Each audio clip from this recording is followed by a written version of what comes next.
Do alto, a paisagem se transforma em poesia. A câmera do drone desliza suavemente, revelando um contraste impressionante, um imenso tapete verde que resiste bravamente em meio ao avanço da cidade.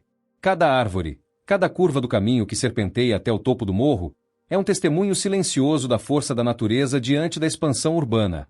À medida que o horizonte se abre, o céu se pinta em tons delicados de azul e rosa, como se o amanhecer ou o entardecer quisessem nos lembrar que a beleza está sempre presente, basta olhar de outro ângulo.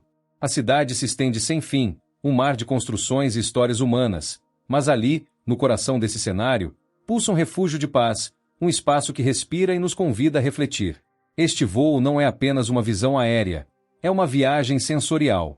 É o encontro entre o natural e o humano, entre o silêncio das árvores e o ritmo frenético da vida urbana. É a prova de que, mesmo cercada por concreto, a natureza encontra formas de se manter viva, majestosa e inspiradora. Prepare-se para enxergar o mundo de uma perspectiva única. Este é mais do que um vídeo de drone, é uma experiência, um convite para desacelerar, contemplar e se apaixonar pelo contraste que só o olhar aéreo pode revelar. Bem-vindo a uma jornada que vai mudar a forma como você vê a cidade e a natureza ao seu redor.